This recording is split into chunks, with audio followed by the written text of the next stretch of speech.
అందరికీ నమస్తే అండి. జగన్మోహన్ రెడ్డి నిరుపాపన చేయాలంటే ఎవడో అవసరం లేదు. సాక్షి ఛానల్లో పనిచేసే జర్నలిస్టులు అలాగే వైఎస్ఆర్సీపీ పార్టీ అధికార ప్రతినిధులు సరిపోతారు. నిన్నటి నుంచి ఒక వార్తను వక్రీకరిస్తూ వాళ్ళ సోషల్ మీడియా వాళ్ళకి సంబంధించిన కొంతమంది మేధావులు అలాగే ఇంకో కొంతమంది ఉంటారుగా, జర్నలిస్ట్ ముసుగులో పీడి ఆర్టిస్టులు కొంతమంది ఉంటారు. మన విజయసాయి రెడ్డి చెప్పినట్టు వీళ్ళంతా కూడా ఒకటే రాగం పట్టుకున్నారు. లేదు తిరుమల లడ్డూలో ఎలాంటి కల్తీ నెయ్యి వాడలేదు, అసలు నెయ్యే వాడలేదని చెప్పేసి అని సిట్టు తన ఛార్జ్ షీట్లో పేర్కొంటే అవే కల్తీ జరగలేదని చెప్పేసి వక్రీకరించి మాట్లాడేశారు. నిన్నటి నుంచి అదే ప్రచారం చేసుకొచ్చారు. ఈరోజు కొమ్మినేని శ్రీనివాస్ ఒక లైవ్ పెట్టాడు ఉదయాన్నే, ఒక డిబేట్ మాట. ఆ డిబేట్లో మా నాగార్జున యాదవ్ని తీసుకున్నారు. ఆడు ఉన్నట్టుగా కొండబద్దలు కొట్టేసాడు.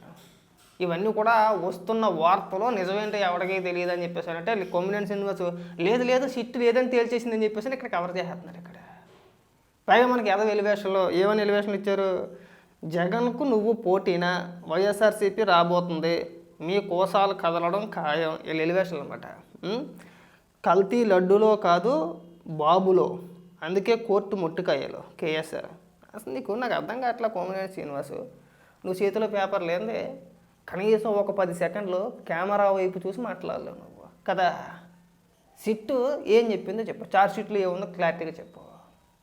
అసలు కల్తీ నెయ్యి వాడలేదు, జంతువుల కొవ్వు కలపలేదు, లేదంటే చేప నూనె వాడలేదు, పంది కొవ్వు లేదన్నారు. ఇవన్నీ మాట్లాడే మీరు సిట్ ఏం చెప్పింది, అసలు నెయ్యే వాడలేదు అని చెప్పేసి అని ఛార్జ్ షీట్లో పేర్కొంటే దాన్ని పక్కన పెట్టేసి మీరు జంతువుల కొవ్వు అన్నారు కదా, చేప నూనె అన్నారు కదా, ఇది పట్టుకున్నారు కానీ నెయ్యే వాడకుంటే ఏం వాడారు మరి? 250 కోట్ల రూపాయలు స్కామ్ చేశారని చెప్పేసి నేషనల్ మీడియా మీ ముఖాన్ని తుపుక్కు నుమ్మేసేస్తుంటే ఇక్కడికి వచ్చి వక్రీకరించి మాట్లాడితే అట్టాగా. ఏం చెప్పింది సిట్టు? ఆడొచ్చి నాగార్జున గారు వచ్చేసేమో లేదంటే సిట్టు ఏం చెప్పింది ఇంకా ఎవరికి ఏమి తెలియదండి, ఆ దర్యాప్తు ఇంకా అఫీషియల్గా బయటికి రాలేదు కదండి, ఈలోపు వచ్చే వార్తలని గాలి వార్తలని అని చెప్పేసి అయితే లేదంటే అని చెప్పేసి మళ్ళీ ఈడే కవర్ చేస్తున్నాడు అదే లైవ్లో. ఎవరి మాట నమ్మాలి? పైగా మీరు హిందువులందరూ ఉద్ధరించేటోళ్ళు మీరంతా కూడా. పైగా జగన్మోహన్ రెడ్డితో చంద్రబాబు నాయుడు గారికి పోల్చొద్దు అలాగా. జగన్మోహన్ రెడ్డి కనగాడే, జగన్మోహన్ రెడ్డితో ఎట్లా పోలుతారు? మళ్ళీ వైఎస్ఆర్సీపీ పార్టీ అధికారం రాబోతుంది, మీ కోసాలన్నీ కదిలించేస్తామా? అలా కదిలించేసుకుని 151 నుంచి 11కి వచ్చేసారు. జగన్మోహన్ రెడ్డి గారికి నా యొక్క రిక్వెస్ట్ ఏంటంటే ముందు ఈ అప్పబాయగాళ్ళందరినీ తీసి పడదబ్బండి. వీళ్ళు అధికార ప్రతినిధులుగా ఉన్నారు కానీ శుద్ధ దండగా వాళ్ళకి సబ్జెక్టు గట్ట ఏమీ తెలియకుండా అడ్డగోలుగా గుడ్డి దిశలో పడినట్టు ఏదో వాదించారు కానీ క్లారిటీగా చెప్పే ప్రయత్నం చేయట్లే.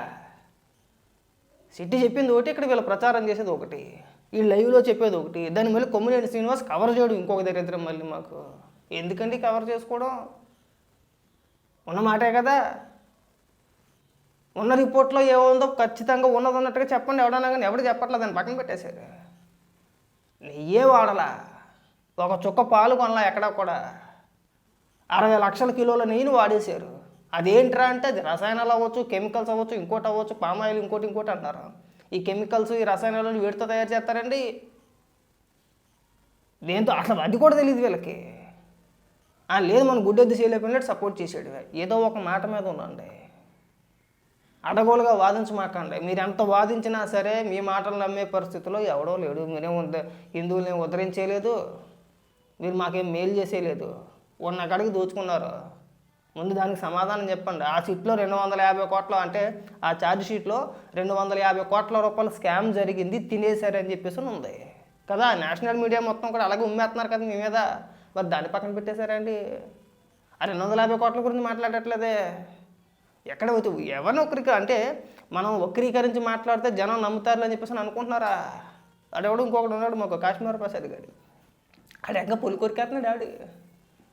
అటు పొలి కొరికేసి చట్టాలు అంటాడు, అయ్యి అంటాడు, ఇవి అంటాడు, అది ఫేక్ అంటాడు, ఇది ఫేక్ అంటాడు. సుప్రీంకోర్టు తీర్పు ఇచ్చేసింది అంటాడు. ఆడో నిజానికి గడు, ఆడు ఏలు ముద్దరు గడ్డాడు. ఆడు ఎందుకు మాట్లాడతాడో ఆడికి ఒక క్లారిటీ ఉండి సావదు. ఆడికి పొల్లు కొరకడం తప్పితే ఆడికి ఏవి రాదు. ఆడికి అదొకటే వచ్చింది. ఆడికి ఇందాక ఒక వీడియో చూసా, 4 నిమిషాల వ్యవధిలో వాడు 10-15 సార్లు పొల్లు కొరికేసి ఊగిపోతున్నాడు. నేను ఇంకా పోతాడేమో అనుకున్నాను నేను. ఆ మూమెంట్ టక్మని గుండె ఆగిపోద్దేమో అని చెప్పి నాకు పోయి వేసింది. ఆడికి అంత ఆవేశ పడిపో అవసరం లేదు. సిట్ ఏం చెప్పింది, ఆ రిపోర్ట్లో ఏముంది, ఆ ఛార్జ్ షీట్లో క్లియర్గా ఏమని చెప్పుకొచ్చారు, ఎంతమంది పేర్లు ఉన్నాయి, వాళ్ళు అంటే ఎన్ని కోట్ల రూపాయలు స్కామ్ జరిగిందని చెప్తున్నారు. అసలు నెయ్యే వాడలేదు, 250 కోట్ల రూపాయలు తినేశారు. ఇంతమంది ఉన్నారు అందులో, 36 మందో 35 మందో పేరు చేర్చుతూ 5 డైరీ పేర్లు చేర్చి అందులో ఎంత స్కామ్ చేశారు, ఎంత తినేశారని మాట్లాడుతుంటే, ఆ రిపోర్ట్లో చెప్తుంటే ఇక్కడికి వచ్చి జగన్మోహన్ రెడ్డి సుతపోసండి, పవన్ కళ్యాణ్ గారు విషప్రచారం చేశారండి, మిమ్మల్ని ఏం చేయాలండి? ఏం మేధావులతయ్యారు? అసలు జనాలు పిచ్చోళ్ళనుకుంటున్నారా? ఉన్నది ఉన్నట్టుగా చెప్పలేని జర్నలిజం కావచ్చు, మేధావుతనం కావచ్చు, దేనికండి? పాలేరుతనం చేయడానిక? మాట్లాడితే మేము న్యూట్రల్ ముసుగులో మేము న్యూట్రల్ అండి, ఏ పార్టీకి వంత పాడమని చెప్పేసి మళ్ళీ అప్పాబాయి గోర్లు చెప్పారు. ఇక్కడికి వచ్చి సిగ్గు సేరవలేదు ఎదగపోతే